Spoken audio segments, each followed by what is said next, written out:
Now that our water is pushing the player, let's make the visualization on the water matchup as well. We're going to animate the sprite and have it slide off to the right so that we can have it look like the waves are actually waving. Let's do this manually real quick and see what that would look like. So I've got my water selected here.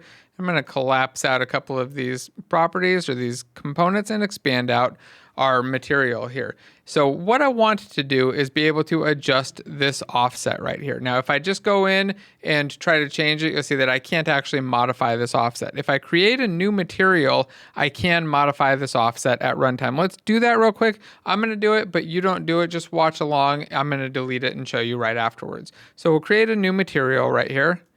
I'm going to call this water, and then we'll just assign it up here instead of using the default sprite. So go to the sprite renderer and we'll assign that material.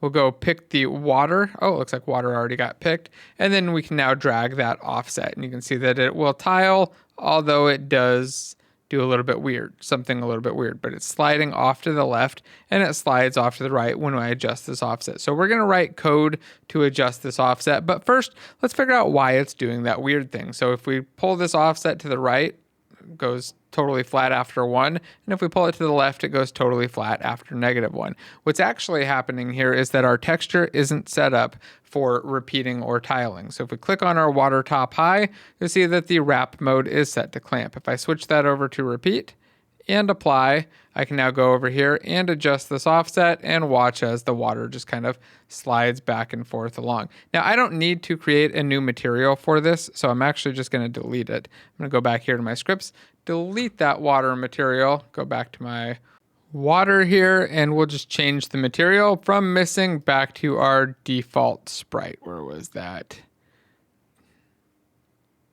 Sprite's default blind. It was right there in front of me. So now that we've got that, let's go into our code and write the code to make that animation happen without having to do anything to our materials. So I'm going to open up the water script and I'm just going to start typing at the bottom of it. I could add something into this water script to make it flow to the left, but remember, I've only got the water script on the top level component, not on the water that's down below, and I want this to animate for both of those water objects. In fact, I want it to animate for anything that could really animate a texture to the left or the right. But for now, we're using it only for water, so I'm going to keep it named specifically a water flow animation. So I'll call this public class water flow animation. We'll make it inherit from a mono behavior so we can add it on as a component. And then in the start method, let's add a start. We'll just cache our sprite renderer. So we say get component sprite renderer equals get component sprite renderer. We'll add a field for it. And I'm going to add a require component attribute as well. So say require component type of sprite renderer. If I can spell sprite renderer right. Okay, R-I-T-E renderer. There we go. So that we have to have a sprite renderer if we're using this water flow animation because it's definitely going to require it. Now let's add an update method. In the update method, we want to figure out what that new x value is going to be. So we'll say float x equals, and we just want this to be a value that changes over time pretty smoothly, but we want it to go from probably like a 0 to 1 or a 0 to -1 or something like that. So we'll say mathf.repeat, and then we can use time.time, and then give it our max value or the length that we want to repeat. So we'll give it a 1. It's going to give us a value between 0 and 1 over and over and over every single second, kind of like just getting the seconds. We could, of course, multiply this and do some sort of a speed. So we do times_scroll speed, and then generate a variable for that. We could have that be a serialized field.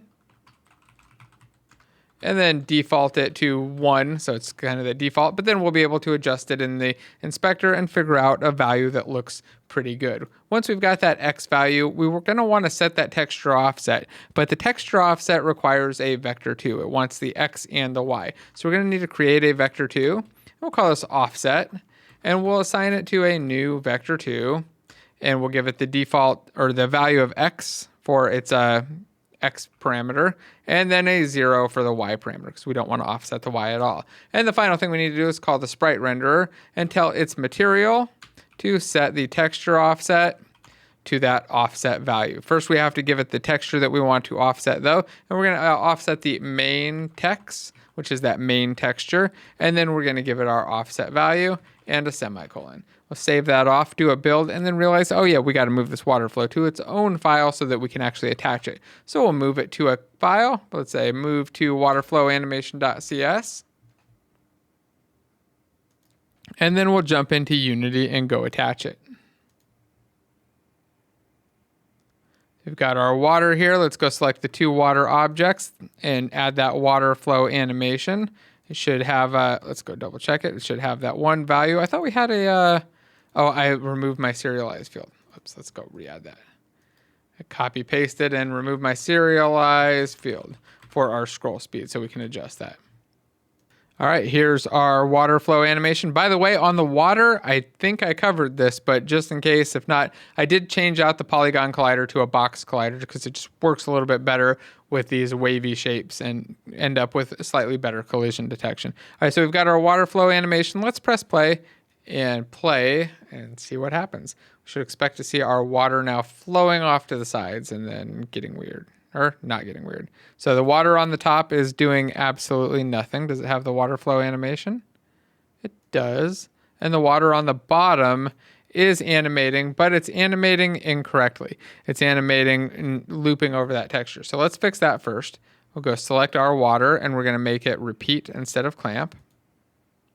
So that water is looking good. And then for that top one, it's probably actually working for you. The issue is really simple. I just grabbed the wrong sprite material. So I need to find the sprites material that is the lit one. There we go.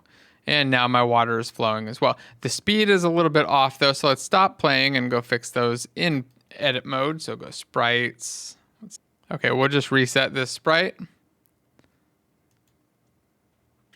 There we go. Now it's got the correct material. And I just need to adjust this tiling width so that it's right. I'm thinking it's probably what, like 36-ish? 35? Well, yeah, 36. There we go. So there we go. I've got my water stretched out properly and I've got the correct material. And now if I press play, well, my water flow speed is, as long as they match, they should flow nice and evenly.